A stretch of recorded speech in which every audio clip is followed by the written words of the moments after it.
Hi అండి. Welcome to Dhana money 6335. ఈరోజు చాలా చక్కటి హైదరాబాద్ దమ్ బిర్యానీ ఎలా చేసుకోవాలో చూద్దాం. చాలా టేస్టీగా ఉంటుంది, చాలా ఈజీ కూడా.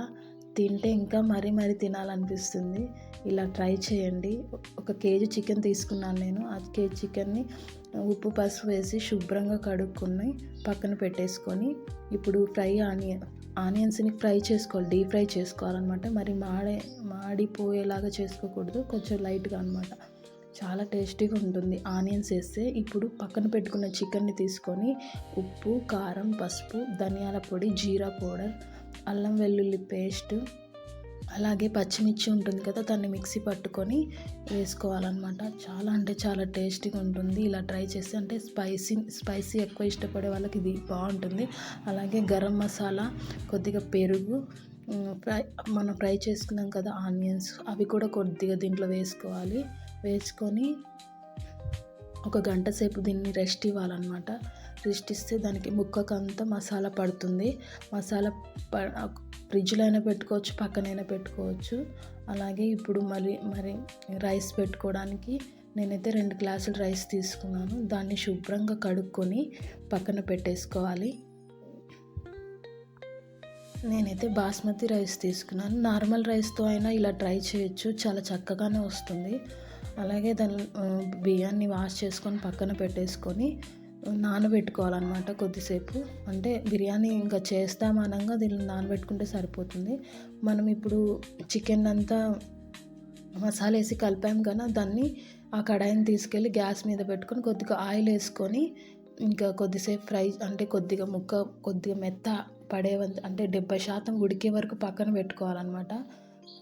గ్యాస్ మీద పెట్టేసుకొని ఉడికించుకొని దాన్ని పక్కన పెట్టుకొని, ఇప్పుడు రైస్ ఉంది కదా, రైస్ కోసం ఇప్పుడు ఒక కడాయి పెట్టుకొని, ఆ కడాయిలో రైస్ కోసం కడాయి పెట్టుకొని దాంట్లో కొద్దిగా ఆయిల్ ఒక 2 స్పూన్ల ఆయిల్ వేసుకొని, కొద్దిగా నెయ్యి వేసుకొని, ఇంకా బిర్యానీకి కావాల్సిన మసాలా మొత్తం, హోల్ గరం మసాలా మొత్తం వేసేసుకోవాలన్నమాట. దీంట్లో జీడిపప్పు వేసుకుంటే కొద్దిగా టేస్ట్ డిఫరెంట్గా వస్తుందన్నమాట. అలాగే జీడిపప్పు కూడా వేసుకొని ఇంకా తగినన్ని నీళ్లు పోసుకోవాలి. మనం ఉడికించి దమ్ పెడతాం కాబట్టి ఇంకా ఉడికించుకోవడానికి ఏం అవసరం లేదు. ఇప్పుడు మళ్ళీ పుదీనా, కొత్తిమీర వేసుకోవాలి. టేస్ట్కి తగినంత సాల్ట్ వేసుకొని ఇంకా కొంచెం నీళ్లు మరుగుతాయి కదా, మరిగిన తర్వాత రైస్ వేసుకోవాలి. రైస్ వేసుకొని కొద్దిగా ఒక 70% ఉడికిన తర్వాత ఇంకా మనం దమ్ పెట్టుకోవాలన్నమాట. జాగ్రత్తగా చూసుకోవాలి. రైస్ మెయిన్ ఇంపార్టెంట్ కాబట్టి కొంచెం జాగ్రత్తగా ఉండాలి ఇక్కడ. 70% ఉడికిన తర్వాతనే తీసుకోవాలి. ఇంకా చికెన్ ఉడికింది కదా, దాన్ని లేయర్గా వేసుకోవాలన్నమాట. నేనైతే ముందుగా చికెన్ వేసేసుకొని ఒక 4 పీసులు చికెన్ వేసేసుకొని చికెన్ పైన ఫ్రైడ్ ఆనియన్స్ వేసుకొని కొత్తిమీర, పుదీనా వేసుకొని ఇంకా పైన లేయర్ ఏమో మళ్ళీ రైస్ వేసుకోవాలి. రైస్ వేసుకున్నాక మళ్ళీ పైన లేయరు చికెన్ వేసుకోవాలన్నమాట. అంటే గ్రేవీగా ఉండాలంటే గ్రేవీ వేసుకోవచ్చు, లేదంటే పీసులు మాత్రమే ఉండాలంటే పీసులు వేసుకోవచ్చు. నేనైతే మా వాళ్ళకి గ్రేవీ కూడా ఇష్టపడతారనమాట, గ్రేవీ కూడా వేసాను. ఇంకా మళ్ళీ అలాగే ఇంకా రిపీట్ చేయాలన్నమాట. ఫ్రైడ్ ఆనియన్స్ వేసుకోవాలి, కొత్తిమీర వేసుకోవాలి, పుదీనా వేసుకోవాలి, మళ్ళీ పైన లేయర్ రైస్ పెట్టుకోవాలన్నమాట. మా అక్కేమో కలర్ వేస్తే కొద్దిగా డిఫరెంట్ హోటల్ స్టైల్లో ఉంటుందని చెప్పి కలర్ వేయమని చెప్పింది. తన ఇష్టం, ఎందుకు కాదని చెప్పి కలర్ వేసాను అనమాట. ఇద్దరం కలిసే చేసాం బిర్యానీ. చాలా అంటే చాలా టేస్టీగా వచ్చింది. ఇంకా దమ్ పెట్టుకోవాలి ఇప్పుడు. ఇంకా పైన దమ్ పెట్టుకునేటప్పుడు ఏదంటే గాలి కింది పోకూడదు అనమాట, ఆవిరి బయటికి పోకూడదు. అందుకని ఒక రాయి లాంటిది మా అక్క ఇస్తే రాయి పెట్టేశాను.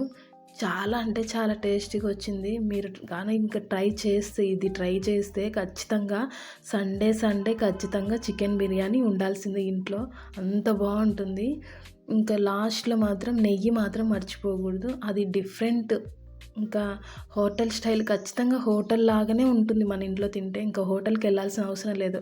మన హస్బెండ్లు కంపల్సరీ నాకు తెలియదు, నువ్వే చేసి పెట్టు నాకు అని చెప్తారు, అంత టేస్టీగా వచ్చింది. మీరు కూడా ఇది ట్రై చేసి ఎలా ఉందో నాకు కామెంట్ చేయండి. చాలా అంటే చాలా టేస్టీగా ఉంది. నేను చెప్పడం కాదు, నా గొప్ప నేనెందుకు చెప్పుకోవాలి గానీ, మీరు ట్రై చేసి ఎలా వచ్చిందో నాకు చెప్పండి. ఖచ్చితంగా కామెంట్ చేయండి. Thank you so much. మీరు నా వీడియో చూసినందుకు. ఖచ్చితంగా సబ్స్క్రైబ్ చేసుకోండి, లైక్ చేయండి. నన్ను ఇలాగే సపోర్ట్ చేస్తారని ఆశిస్తున్నాను. Thank you so much. Thank you.